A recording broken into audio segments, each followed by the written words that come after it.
Hi, everyone. Welcome to this week's episode of Weekly Hope.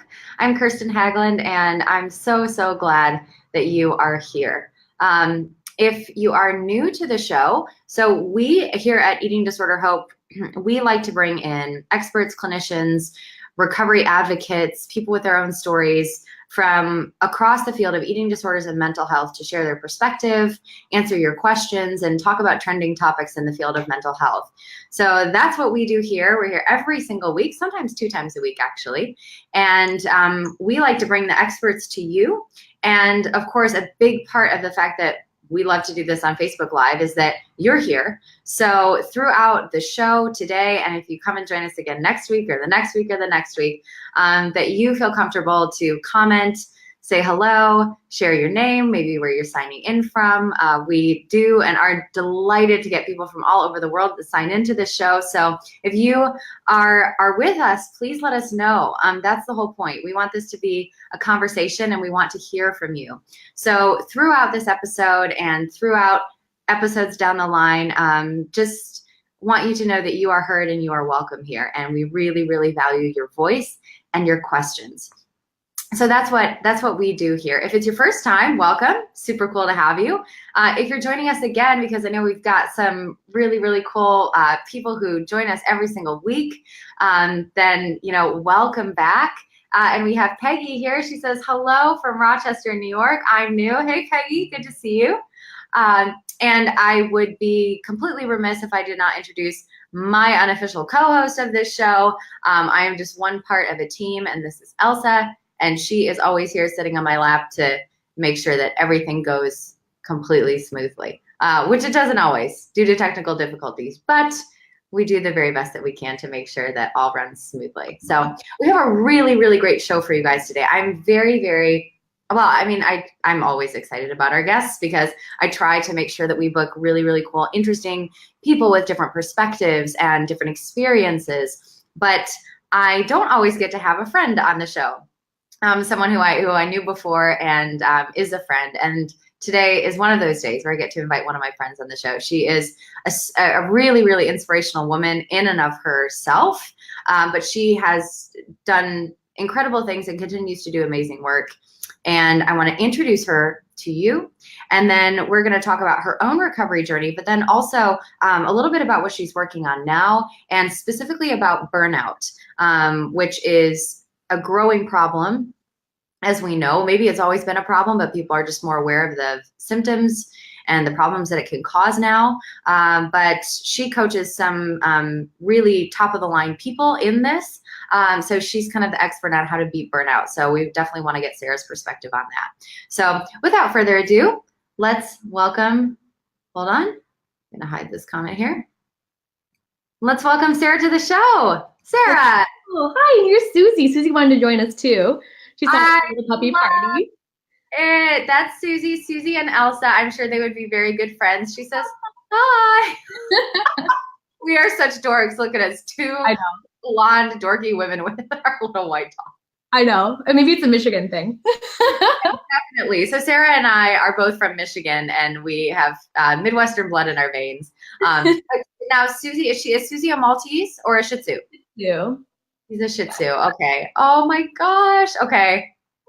So maybe we should just let the dogs take over from here.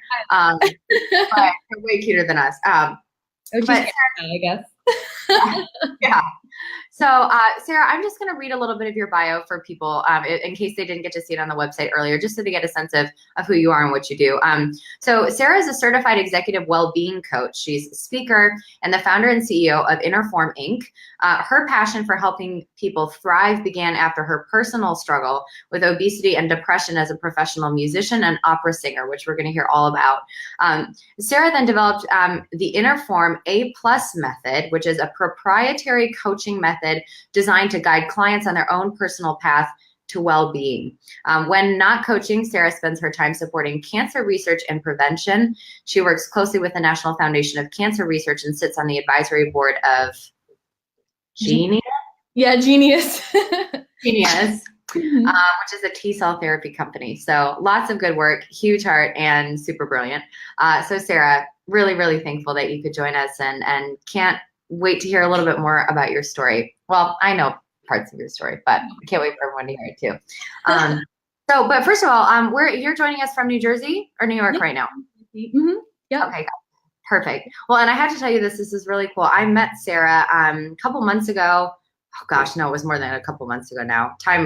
It was like last year. Yeah. It was almost like March. It was like 6 months ago. 6 months ago. Okay, yeah. Yeah. Time just like flies, absolutely. But about 6 months ago, when I was hosting a show for Bold TV, Bold Life, and we were talking and just had this really incredible connection, and also such similar stories, similar paths that led us to our passion for helping other people. And it's something too that I really like to highlight with guests who have a recovery story and then have used that to inspire their work, because so many people who recover from many mental health issues then have this real passion to get involved and help others, right? And so I always like featuring stories too of people who have used that dark time to propel them and their passion towards something that's really, really meaningful. So Sarah, how did you get here? Give us a little window into your story and how you managed to do life well. I mean, I think my story is one of resilience. I grew up in a loving Midwestern home, but that prioritized body image quite a bit. And my mom really struggled with her weight. And then when I was a high schooler, I was sexually abused by a teacher. And I started to eat my emotions the way that I saw my mom do. And both of us have since recovered from a binge eating, I would call it binge eating disorder, working together, which was really cool. She kind of inspired me first. But what's really interesting about my story is that after I was sexually abused by my teacher, I ended up marrying a man who I didn't know was gay. And so I spent 7.5 years in that marriage, not feeling physically loved, as you can imagine, and eating more, taking out that stress on myself. And when I really started to dig deeper into opera, when we moved into New York City, that really helped me a lot. I think it helped me heal from the sex abuse. It helped me become more confident. And I just realized that even though I was heavy, I still had a body that deserved love and care. And I just accepted it. I started to become more self-aware.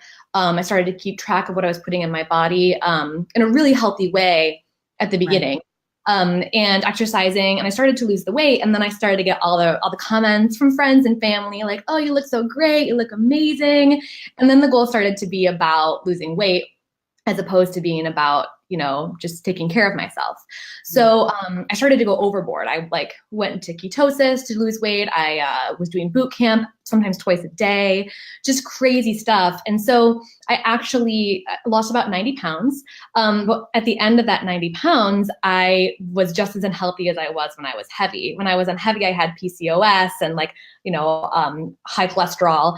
At the end of it, I had kind of burnt out my thyroid, and I had amenorrhea, so I didn't get my periods, all sorts of bad stuff on the other end. And I finally ended up going into the health and wellness field. I became a health coach, a certified personal trainer, and I got really deep into biomechanics, and I started to understand the metabolism and how our thoughts and our emotions affect our physiology. And I realized that I understood weight loss culture, but not necessarily weight maintenance culture. And those are very different things.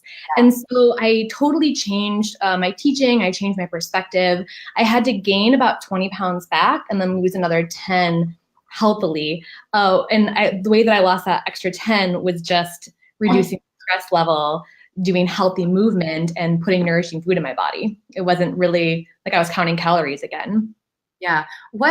Can you talk a little bit more about, because this is an area that I haven't heard about, as much, and I'm just so interested because I'm also was a theater person and a ballet person and love the arts and everything. How did that play into the body image? Because it's really interesting in the opera world. It seems to me, and I think a lot of outsiders, that when people think of opera singers, they think of people who are more hardy in larger bodies. Right? Yeah, the old Wagnerian Brunhilde, the when the fat lady sings thing. Sure. Yeah. And we can't pretend that just because opera singers are not in like very revealing costumes or well, you know, those can be some pretty low décolletages and some of those period costumes. But you know, it's not a leotard and tights, right? So even though they're not, we can't pretend that they don't necessarily still struggle with pressure, with body image issues. Now, you said that delving into opera was healing for you. How did that? What was that play like with maybe body image or pressures in the opera world, but then it being very healing for you? Yeah, that's a really excellent question. I think that one of the reasons why I said that is because I came from more of the musical theater world, and I wanted to get into musical theater, and I had an ingenue voice, right? So a real high soprano, but I had a character singer body. And so and that was a totally different voice type. And so there was kind of no room for me in musical theater. And so I felt those pressures that you're talking about when I was a musical theater singer. When I got into opera, I felt some relief from that, because it is more accepting. You can be a larger girl and you can still sing these beautiful ingenue roles, and since your voice is delicate, the audience sees you as delicate. With that being said, we are seeing a huge change in opera.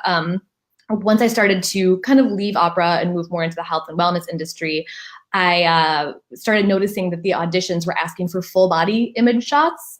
And there's especially a trend that I was noticing, I don't know about this now, but that I was noticing at the time in Europe, where they were looking for more svelte, is that the right word? Like, you know, kind of movie star looking people. And I wonder if some of that comes from things like the Met broadcasts, where the Metropolitan Opera is broadcasting the operas on, you know, in regular movie theaters across the country, or if that's just a trend that's following from musical theater. I'm not really sure, but I definitely started to feel those pressures toward the end. Luckily, when I was auditioning for more professional roles, my body shape had changed, so I didn't feel that stress when I was heavy. Does that make sense? Absolutely. Yeah. It's just really interesting. And just as an artist, it's really fascinating to me, that interplay. Can you talk a little bit about when you realized, you know, after you had realized, okay, I'm not necessarily about the number on the scale, but I am not at a healthy place and I want to become healthy. When did you realize that you had gone too far, and how did you then make a shift and a commitment to get back to health? Because I would imagine that's incredibly difficult to do, especially as those of us who struggled with eating disorders know, when you're getting the positive reinforcement, it's really hard to throw that all away. Yeah, I think it was a combination of things. I think, you know, I got a lot of therapy after my divorce when my husband came out. As you can imagine, that was pretty traumatic. And I think that my therapist really helped me dig into the long-term shame that I had been experiencing. I also had amazing teachers through Liam Springer was one of them, Amy Yates, who's my business partner in Interform now. And they helped me understand how stress affects our physiology. And not just, and this is one of the primary kind of focuses of Interform, but we're not just talking like emotional and cognitive stress, we're talking about physical, nutritional, toxic stress. So if I'm constantly in a negative, you know, calorie intake every single day, right? I'm burning more calories than I'm taking in. And I'm also experiencing incredible stress from the physical demands I'm putting on my body. And I'm also experiencing incredible stress from like the emotional things like my divorce. Then I'm going to end up having some sort of burnout, which is going to be a major stress response, right? And before you even go to like the burnout stage, your body's filled with cortisol, your HPA axis is activated. Essentially, your whole body is hijacked into survival mode, and you can't, you know, your body can't take care of it at that time. You're going to start to burn out your thyroid. You're going to start to burn out your adrenals. Like you're on a downward spiral that's hard to get out of. And once I actually understood the holistic, like 360-degree physiology of it all, then I was like, oh, holy crap. Like, you know, it makes sense. Yeah, it makes sense. Like it totally makes sense. And so I understood, I was able to kind of review, and I was able to understand why my weight loss was so successful at the beginning, because I did the opposite of all of those things. I approached it with curiosity and like tenderness for myself and love for myself. And like, I just wanted to get out more and like put clothes on my body that I liked. And, you know, it was all out of self-respect, self-care, self-love. And where at the end it became, again, I kind of reverted emotionally back to, you know, just not feeling like I had a strong sense of self-worth unless I was at a certain number on the scale. Yeah, it's like the intention, and I'm not a big advocate of The Secret or like what you put out into the universe comes back to you, or I don't know if it has anything to do with the universe. I mean, I think it's all in here, and that the motivation and intention with which we do things creates. Okay, I'm not a doctor and I am not a psychiatrist, but it seems to me from those that I've talked to and from talking to you and listening to you that the intention that with which we do things almost creates like a chemistry in the brain, which then says, okay, well, yes, if it's a negative intention or it's something that's motivated from a place of stress or distress, that it yields negative results, but physically, emotionally, spiritually, psychologically, etc. And you can do the exact same thing, but motivationally from a healthy, loving way, like you just described, and it yields completely different results. Totally. In coaching, we talk about that as being in an away state or a toward state. If you're trying to move away from threat, it's like triggering totally different chemistry in your brain and your whole body, as opposed to moving toward a reward. And sometimes, like in things like weight loss, you can start moving away from a threat and it transitions toward reward. But oftentimes you're moving away from a threat, you have the chemistry in your brain that's causing a tremendous amount of stress, and then you burn out. And then try it again, and then burn out, and then you start to say, oh, nothing's going to ever change, so why try? Yeah. Thing I see with people. Can you, before we dive into what you're doing now with Inner Form, because we've talked a lot about body image on this show and how you can practically accept your body. Love your body can be too strong of an emotion for some people that they can't get there, that they really say they love their body. But how do you feel about your body now? And how does someone cultivate that, especially if they're in a place of, say, extreme self-hatred? Yeah, that's a really good question. And it's funny because you're asking me about right now at this moment. Right now at this moment, I'm 5 months pregnant. So at this moment, it's a little bit of it, which is so fun. I can't wait to work hard. But it was really tough. I mean, now I like look pregnant, like there's no question that I'm pregnant, but it was really tough for me. I would say a month or two ago, when it just kind of looked like I put on a few pounds, which is nothing wrong with that either. But for everything that I've been through, it was very stressful. Like I started to kind of wonder again, like, well, am I eating too much? Am I gaining the right amount of weight at the right time? And having all sorts of stress about it. And luckily, because of what I teach, that was short-lived. And I think that I started just by saying, it's okay. Like, it's okay.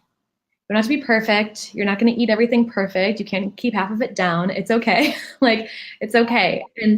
And I think that when you can't love your body, when you're dealing with such extreme hatred for it, which is not my situation now, but was then, starting with, it's okay. This is the way it is right now. And like, it's okay. This is the starting point, right? This is the starting point. And then I think that for me, I do believe very much in, there are some cognitive things that everyone has to deal with in terms of their own personal hangups and what they see in the mirror. But what I always recommend with my clients, and I work with people on this issue a lot, men and women, I start with it's okay and accepting where you are right now, and then really going through and trying to improve self-awareness. Self-awareness of the ruminating negative thoughts that are in your head, self-awareness of when you feel that stress response throughout the day, when you feel that self-loathing for your body. For me, when I am feeling like I'm starting to self-loathe my body, I pick on my arms. I start to feel stressed out. Like, you may have something that you pick about yourself, and I'm sure other people who are watching this can relate. So when I do that, I try to be super, super hyper self-aware.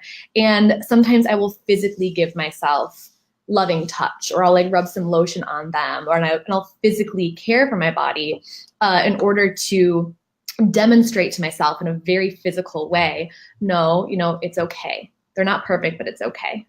Yeah. No, I love that. It's so good. And I'm so glad that you brought up self-awareness. Just quickly, I want to say hi, Raya. Raya says hello. She's signing in from Michigan. Oh, from Michigan. Hi, Raya. And we have Sonia. Hello. Hello from Germany. Hi, Sonia.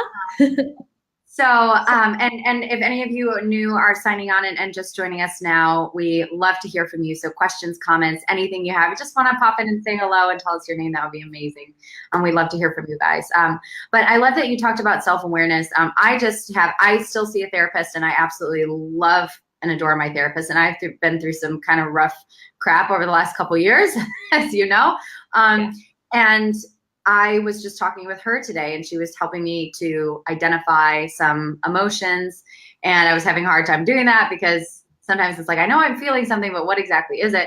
But that process of thinking about what we're thinking about, and it sounds like it should be so easy, and it sounds like it should be very intuitive, but it is not. And you find when you do, whether you call it self-awareness or mindfulness, you practice mindfulness, it is almost incredibly healing in and of itself, meaning that, yes, there are so many things we can do to self-care, like make a hot cup of tea, read a book, watch your favorite movie, like you said, actually do some like loving self-touch. But also just the practice of being mindful in and of itself can be extremely healing. Yes, I've had a lot of clients who find it very, what's the word, laborious. Like they find it like labor intensive at the beginning. Especially if they're very productive people like you and me, which I am like, this is boring. I'm just sitting here like I need to be doing something. I need to be stimulated.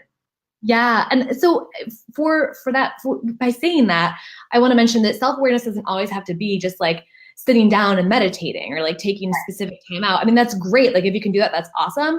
But you really, really see the power in self-awareness when it's kind of happening all the time, but in a non-judgmental way, not in a like, you're aware of the thoughts, even of the thoughts that are judgmental, and you're like, oh wow, I'm kind of being a jerk to myself right now. Like when you get to that level where you're watching yourself be a jerk to yourself, then that's super, super powerful. And you can start to argue back with it a little bit. And then you start to kind of, your own voice comes out as opposed to your mind hijacking things for you. Yeah, so good. So tell us a little bit about what you do at Interform, and particularly the A+ method, which I read more about on the site today, and just is really, really cool. So why don't you dive in and take us there with you? Yeah, so the A+ method is my coaching method that I developed about a year ago. And no, gosh, time flies. It's been at least 2 years. That's crazy to me to think about how long it's been around. And I developed it somewhat because of my own personal experience. And then as I started to learn more and I became, certified in, like I said, biomechanics and more the metabolic side of health coaching. And then I went into, I studied at the Neuro Leadership Institute. So I started to understand coaching and neurology from the brain perspective. And after I developed my program, I was able to look through and be like, oh, wow, like no wonder this worked for me to like, there was actual science behind it. Yeah. There's science behind it. And so it was kind of like an accidental discovery. And then I started to learn about the science behind it, and then I reinforced it and changed it, like modified it a little bit, but mostly it stayed the same. And what's really fun about the A+ method is it's totally paradoxical for goal setting. Like most of the time people want to just set a goal and be like, okay, I'm going to do this, and they go for it. And then oftentimes it doesn't work out because setting goals and developing habits is really freaking hard. And then they feel like losers and judge themselves. And then the spiral starts again. But oftentimes we self-sabotage for a reason to protect ourselves from something bigger. I was heavy because I was hiding. I was hiding from, sexual attention from men. It made me super uncomfortable. Sometimes it still makes me super uncomfortable. I don't know if it ever will not make me uncomfortable, but I had to go back and really realize like this is, part of what was happening, and that I didn't have, I made the focus for me on my health, but also just like accepted the current state. So anyway, the point is that— Can I just interrupt you for a second? Can you go back and say that again? Because I think that's just like, I just had a moment. I've heard it before, but I just need a reminding that if we're self-sabotaging, we're doing it for a reason. Yeah, it is self-protection. Like, it's self-protection. Absolutely. Sometimes it may be a fear of getting a promotion in your job because you fear the responsibilities, or maybe your dad had a high level, position at his job and he was never there for you as a kid. Like it could be anything. Oftentimes when we fail, Sometimes it's outside stuff, executive functioning, but often it's inside stuff. It's internal feelings of protecting ourselves. And that was certainly the case for me with my weight loss. And so the A+ method deals with that first before setting any goals.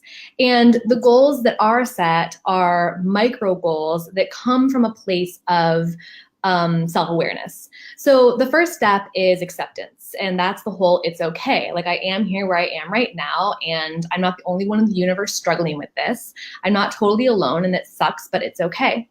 And then the second step is awareness. And that's where we build that self-awareness. We start to watch our own thoughts. And one of the reasons why we have acceptance first is because we want to make sure that we're not being judgy with ourselves when we're aware, right? If you have to accept that it's okay and then be aware, because if you don't accept that it's okay first and you're aware, then you're just more of a jerk to yourself oftentimes. Yes. Makes sense. And then from awareness, we start to realize, oh, wow, like if I made this tiny little change, it could have a big effect on my life. And that's when we move into adaptation. And the idea of adaptation is that slow and steady wins the race. And it's about finding that super, super itty bitty tiny change that you can make in your life that has an enormous ripple effect. I have one woman who was struggling with a lot of body negativity, and she was struggling with just being too controlling with what she was putting in her mouth, where she was totally going off the deep end, kind of always extremes. And for her, she realized that just drinking more water every day kind of helped keep her center. And like I had another woman who she was really struggling with staying motivated and connected with people at work. She would kind of withdraw. She had some issues. She realized that if she put earrings on every day, that like it would change her entire day and how she felt about people. So out of awareness, and we know ourselves and really start to watch our own behavior, we can choose little tiny things that have a huge effect. And I choose these little tiny things bare minimums. And they're bare minimums that you commit to that have a ripple effect in your life. And then we grow on them and grow on them. And that's adaptation. So instead of like, I'm going to run 3 miles this morning, I'm like, okay, let's start with just putting your tennis shoes on. And that's where we start from. And then it grows because your body is meant to adapt over time. Like, you don't start lifting like 50-pound dumbbells, right? You start with like 5 pounds. I do. Oh, sure. Okay. I believe that. No, I've never lifted a 50-pound dumbbell in my life, and that's not a goal of mine. Right. But you may have tried to lift figurative 50-pound dumbbells. Exactly. Right. And who hasn't? We all put these huge expectations on ourselves. And then the last step is assurance. And assurance is a combination of inside and outside, setting yourself up for success. But the most important thing of the assurance step is setting up a plan for failure. Every single person is going to fall off the wagon. And if you expect that and you're gentle with yourself and you look through and say, okay, so what happens if I do fail? Like, what happens if I screw up for a week? Like, what am I going to do? How am I going to still be kind to myself? Because that's just part of growth. Like, how can I then change this a little bit and optimize it so I don't fail next time and I make it easier for myself? And then what's cool is that it feeds right back into self-acceptance. Okay, I screwed up. That's all right. And then becoming more aware of yourself. Oh, okay, this is why. And then how do we change the adaptation? And then how do we assure ourselves more? Maybe you just need more alarms, or maybe there's still something internally you're struggling with that's sabotaging yourself. And it feeds back around like that. And so what's really, really exciting is that oftentimes, just after the first 2 steps, I see a tremendous amount of clients make incredible breakthroughs. I had one woman who was struggling a lot with body image, and she was kind of ordering everything in. She was staying home a lot. Just a lot of feelings of just low self-worth. After about 4 sessions, she was doing yoga in the park and buying like groceries and making them all at home, going to the gym every day. And again, the goal was just go to the gym every day. But since they started off small, there wasn't a deterrent there from going. So what I realized is that the A+ method works for pretty much everything. I have a lot of body image stories because that's what we're talking about right now, but I've used it with executives who are dealing with burnout, who are dealing with very high levels of stress, ones who, I have a lot of clients who struggle with drinking. I don't coach anyone who's like an alcoholic, but I have a lot of clients who struggle with their level of intake and moderating it, and are uncomfortable with the amount that they drink. So, and it's, had tremendous results for that too. So it's really exciting. And again, like for me, it was just an accidental discovery based on my own experience, but ended up being backed up by science. And I was like, woohoo. So I just, use it with everybody. Thank you. It's really, really neat. And thank you for sharing that. And I love how your own personal discovery and curiosity led to finding something that works so well, and then it was backed up by science. And can you just encourage people who might be watching who feel so stuck in their brain right now, the way that it's working right now, that like from a scientific perspective, like it can change? Like, yeah, your biochemistry can change. It does get better. Oh yeah, it can totally get better. I mean, and one of the ways that we've shown, one of the things that can totally turn off that HPA axis, which is essentially one of the things that's keeping you in fight or flight and sending all sorts of chemicals through your body, like cortisol, adrenaline, all that stuff. One of the things you can do is give yourself some self-compassion. And, I think there's a lot of people, especially who are on a weight loss journey, who are afraid to give themselves self-compassion because they confuse it with enabling. And enabling and self-compassion are not the same thing. Enabling is kind of like, F it, I'm just going to keep doing what I want to do. You only live once, like this is fine, and just totally giving up. Self-compassion is like, you know what, this is really hard and life is really hard, but I'm not the only one going through this and it's normal, so I'm going to just do my best. Like self-compassion is like, I'm going to do my best, as imperfect as it is. And self-compassion has actually been shown to keep people more intrinsically motivated. And so people have this fear of being compassionate and caring with themselves. They think like it's going to make them fall off the wagon, when in reality, the absolute opposite happens. And you see people who end up becoming more motivated to love and care for themselves from an authentic place, as opposed to from a place of like outside expectations, which again leads to stress and burnout. Yeah. One more thing before we this is so amazing. We've already been talking for 30 minutes. I could talk to you 30 minutes more, but we probably shouldn't for your time. But I just thought about this because Weight Watchers has been a lot in the news over the last year, because in the spring they were piloting, and we just talked about this a couple episodes back with Malini Rogers. So if you're interested in that conversation, you can check out our previous videos on our Facebook page and our YouTube channel. But about in the spring, they were saying we're going to do this trial and we're going to offer a new diet weight loss program to teenage girls, like 13 to 17 or something, for free to get summer ready, like bikini body ready. Yeah. And there was a huge backlash, and now they're rebranding. And so it's just interesting. But for people who are truly trying to get healthy, and maybe they struggle with binge eating disorder, and of course want to preface all this by saying you cannot tell how healthy someone is purely by their size or what they look like on the outside. Just talked to my mom about that on the phone last night. I was like, Mom, you can't tell. Like you don't. You don't. No, you don't. And like you said, when you were in a smaller body, you were also very unhealthy. But for people who are trying to get to their healthiest place, their set weight, and where they are whole and healthy, mind, body, and spirit, where do they go? Because everything out there is like Weight Watchers. Everything seems to be very guilt motivated, very, if you slip up, you're weak, that it's just, where in the world do they go? That's a really good question. And honestly, that's why I created the Inner Form. Like that's the whole purpose of it. And we're not just focusing on weight loss, but just overall health of mind, body, soul. And creating a coaching program like that online takes a really, really long time. I've been, I think, shaming myself about the fact that I keep being like, it's going to be out in April. Okay. So that was like last April. And now I realize, especially with the baby coming in, that it might be a few more months. We're hoping to have a beta test pretty soon. Yeah, but essentially, like, that's going to be what it is, and it's going to be going on and like learning different ways to take care of your body, to take care of your health, that I guess transcend diet culture. Like eating healthy is totally different from diet culture, and our society has totally intermixed the two. Like, because we see health as synonymous with weight, which it is not. We see diet, diet techniques being synonymous with health techniques, which they are not. Yes. So it's a big problem. I think that probably the best thing, especially if there's people who are dealing with, what you were talking about with extreme body shame, but really still wanting to take care of themselves.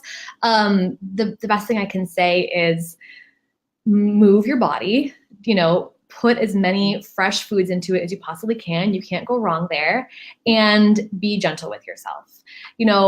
Like if you want to count calories, do it for the purpose of having awareness about what's going into your body, with not the purpose of like trying to cut a ton of calories every day. So you definitely lose that 2 pounds by the end of the week. And then because your body might need to lose it slower than that, or, just listen to your body.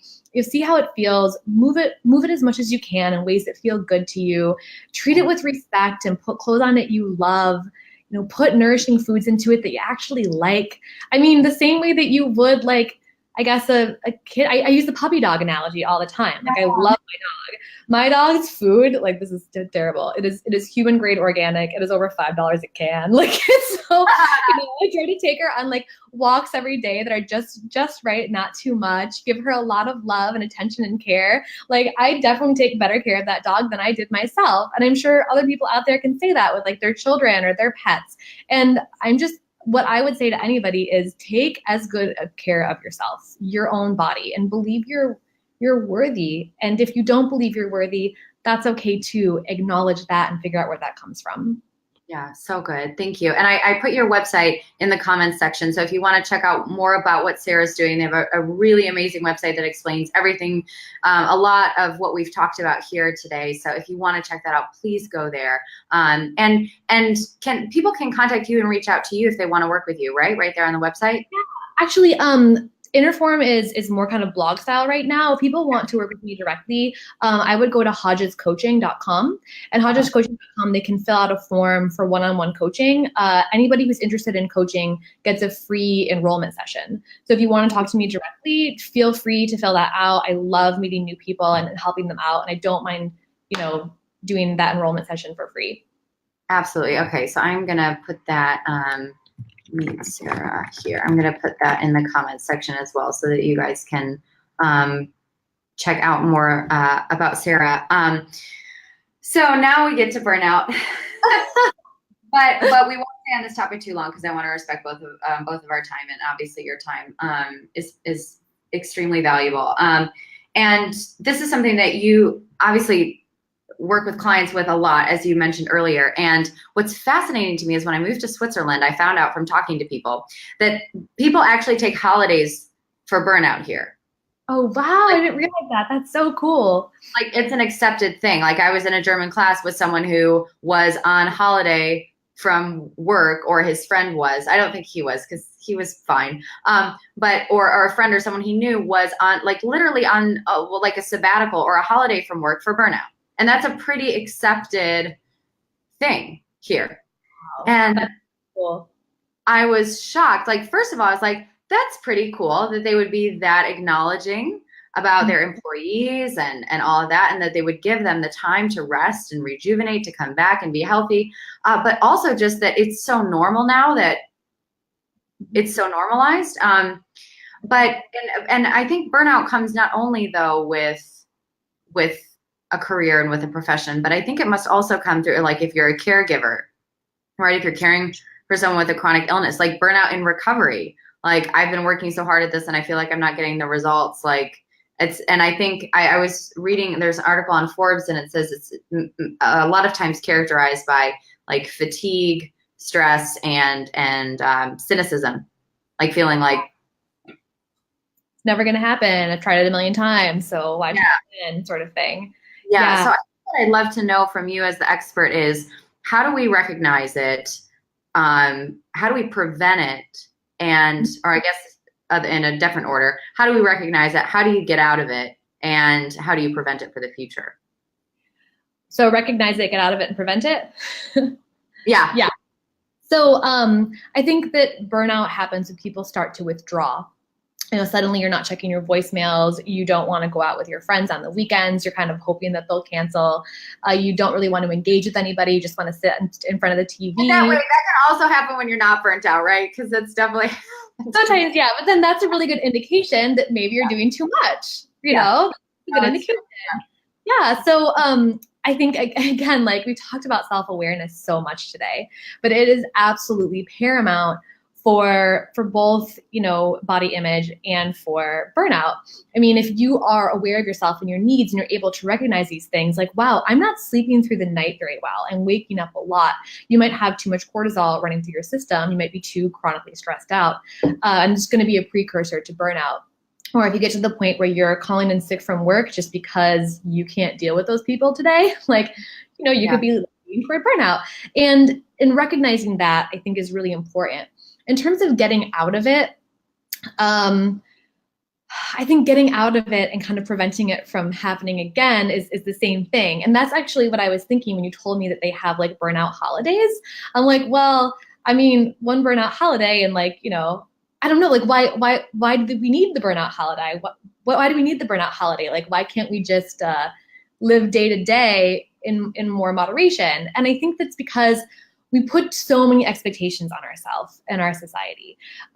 Everything is really like instant gratification these days. Everyone's used to getting things right away, super fast. Computers have made things faster, and we kind of can't keep up.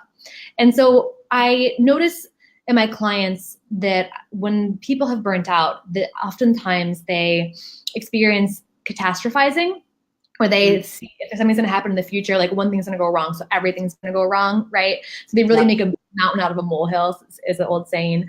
I often see, expectations too high. I love that. I often see too that people do have a lot of negative rumination about their abilities and their capabilities, and it becomes more negative as time goes on. But catastrophizing is a huge one. Predicting the future, a lot of cognitive distortions, which is a cool thing to look up if you're not familiar with it. Mind reading other people, that other people have more expectations of you, and that just kind of like, puts even more pressure on you. The pressure that we put on ourselves and not even really being aware, like, is this what I want for myself, or just what like I, believe from what I've been told or from what I think other people expect of me.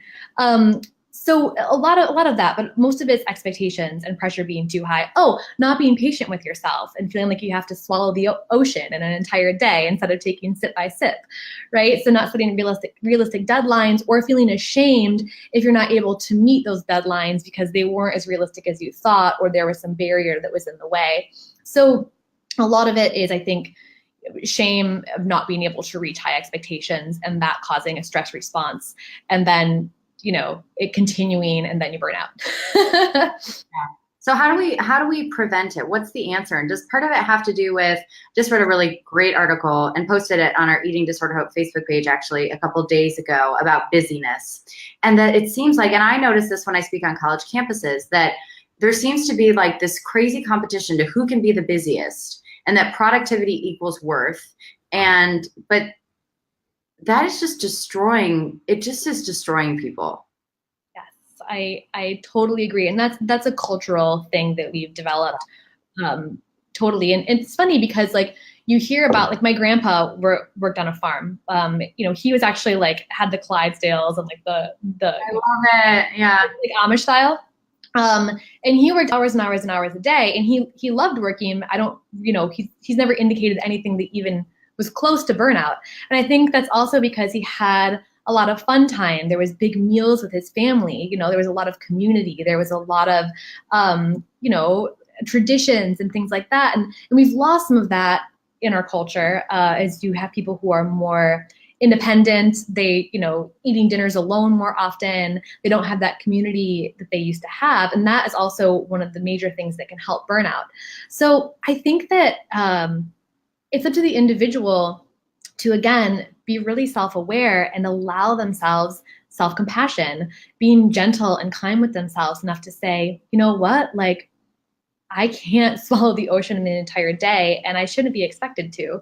I don't want to be expected to. I want to have a life that is more than just checking things off of a to-do list. And like, don't get me wrong, I love checking things off of a to-do list. Like that's really fun. But do you know what I put on my to-do list? Do nothing for 30 minutes. Like do nothing for 30 minutes. Right? In fact, one thing that I've used with clients a lot is a daily feel-good list. And it's a feel-good list of tasks that they enjoy. I have silly things on mine, like dance for 5 minutes every day, or like work on a little bit of French on Duolingo. And, and it kind of like helps with that busyness culture mentality, but it builds things into my day that forces me to take care of myself when I may not otherwise. So that's like a really quick, simple tip, but also just being aware of when you feel those incredible pressures and, giving yourself enough compassion to say, I don't have to do this today. Like I can go for a walk. Yeah. No, I just want to underscore that, underline it 1,000 times because first of all, I think it takes taking the time to step back and be self-aware about it because sometimes we get in such busy, productive mode, whether it's work or taking care of a household or, whatever responsibilities are very much weighing on you that you suppress your emotions. So you don't know that you're feeling burnt out until it's too late. Sometimes that happens. Yeah. So the self-awareness is really, really important. And I just actually had this realization last week that I wasn't taking enough time to do some of those feel-good things. And so I booked a massage tomorrow. Nice. I love it. Yep. Good job. I know. I'm so excited. It's Ladies' Day because here in Zurich, they have these amazing mineral baths, like thermal spas. Oh my gosh, I'm so jelly. Yeah, so in the morning because we have a 6-hour time difference, and so I've got mornings pretty much free. I start my work later in the day. I'm gonna go to the spa tomorrow, and I'm getting a massage on Ladies' Day spa. Yeah, good for you, and that's so awesome. So you started to recognize it through self-awareness, and you did something that would like a physical action that would help soothe you. Like so super duper smart. And like too, I mean, that's again why I did the daily to-do list because like on there is dancing, on there is like, just like take a long hot shower every day. Like, let's face it, we skip sometimes, right? Like that happens, take a real bath, like a real bath. And there's actually an article on innerform.com. And I think there's actually one on Hodges coaching too, that you can search for daily feel good list and read about it and like some of the app that I use to help keep that organized. But that's a great way to just help prevent burnout and prioritize your self-care because it's so easy for it to fall by the wayside. I just found it and I'm going to post it here. I found the blog and I'm going to post it here in the comments too because this is so good. And I think